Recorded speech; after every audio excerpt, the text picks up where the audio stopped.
আমাদের ২০২৪ সাল ভালো গিয়েছে। আমরা অনেক প্রাথমিক পর্যায়ে অনেক ভালো ভালো কাজের প্রচেষ্টা করেছি এবং সেক্ষেত্রে অনেকটাই সফল হয়েছি। তবে এই সফলতাটা আমাদেরকে আরও বেশি অনুপ্রাণিত করেছে। আমরা ২০২৫ সালে আমরা প্রাথমিক শিক্ষার মান উন্নয়নের মানসম্মত শিক্ষার উপর নজর দিচ্ছি এবং এক্ষেত্রে আমরা আশা করছি যে আগামী ২০২৫ সালে আমরা প্রাথমিক শিক্ষার একটা গুণগত মান অর্জন করতে সক্ষম হব এবং সেক্ষেত্রে আমাদের শিক্ষা কর্মকর্তা এবং শিক্ষকরা ডেডিকেটেড। আমি অনেকগুলি তাদের সাথে সভা করেছি, অনেকগুলি স্কুল ইন্সপেকশন করেছি।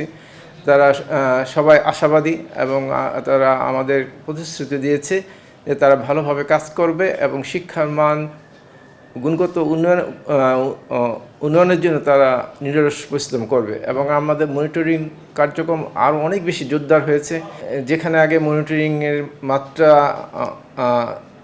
ছিল যে আমাদের কর্মকর্তাদের লেভেলে যেটা বছরে 10টি, সেখানে আমি ব্যক্তিগতভাবে টার্গেট নিয়েছি আগামী ২০২৫ সালে আমি 1000 স্কুল পরিদর্শনে যাব এবং ঢাকার সবকটা স্কুলে আমি যেতে আগ্রহী বা পরিদর্শন করব। বিভিন্ন জেলার শিক্ষক কর্মকর্তাদের নিয়ে আমি সভা করব, প্রধান শিক্ষকদের নিয়ে আমি সভা করব এবং সেই ক্ষেত্রে কাজের ব্যাপক বৃদ্ধি পাবে। আমি মনে করি যে আমরা যদি সরকারি কর্মকর্তারা আমাদের রুটিনের বাইরে গিয়ে কাজ করি তাহলে সেই ক্ষেত্রে আমাদের কাজগুলো আরও সুন্দর হবে এবং আমাদের দেশ আরও উন্নতি হবে। আমাদের যে টার্গেট যে থাকে সেগুলিকে আমরা যদি টার্গেট মনে করে কাজ করি তাহলে কিন্তু আমাদের কাজগুলি গতানুগতিক হবে, সেক্ষেত্রে ভালো একটা রেজাল্ট আসবে না। এই বৃত্তের বাইরে গিয়ে আমাদের সকলকে কাজ করতে হবে। আমার ব্যক্তিগতভাবে আমি সবসময় প্রতিদিন 10 গুণ কাজ করার পক্ষপাতী, কারণ আমরা সবসময় পিছিয়ে যাচ্ছি। আমি আন্তর্জাতিক ভাবে যদি আমরা চিন্তা করি যে আমরা আসলে আন্তর্জাতিক পর্যায়ে কিন্তু আমরা যেভাবে কাজ করছি আমাদের যে গতি, সেই গতি দিয়ে আমরা পৃথিবীর সাথে তাল মিলাতে পারবো না। সেজন্য আমাদের গতি কমপক্ষে 10 গুণ বৃদ্ধি করতে হবে এবং আমাদের আরও বেশি ডাইনামিক হতে হবে, আরও বেশি শিক্ষা গ্রহণ করতে হবে। সেটা ন্যাচারাল হোক আর বা প্রফেশনাল হোক, আরও বেশি দক্ষ হতে হবে, আরও বেশি কর্মঠ হতে হবে। তাহলে আমরা একটা ভালো অবস্থানে যেতে পারবো। আর এই সব কিছুর মূলে রয়েছে কিন্তু আমাদের প্রাথমিক শিক্ষা।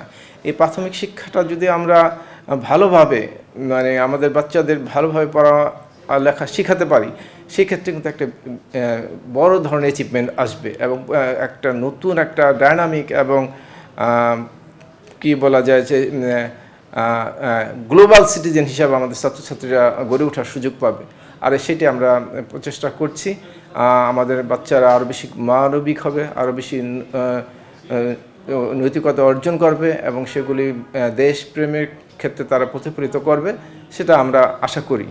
আর সেই প্রচেষ্টা কিন্তু আমরা আমাদের মন্ত্রণালয়ে অনেক বেশি কাজ করছে এবং এখন কাজের পরিধি এত ব্যাপক যে আমাদের বিশেষ করে মনিটরিং কার্যক্রমটা ব্যাপক বৃদ্ধি পাচ্ছে। আর এর ফলে আমাদের শিক্ষার মানও অনেক বৃদ্ধি পাবে বলে আমি মনে করি।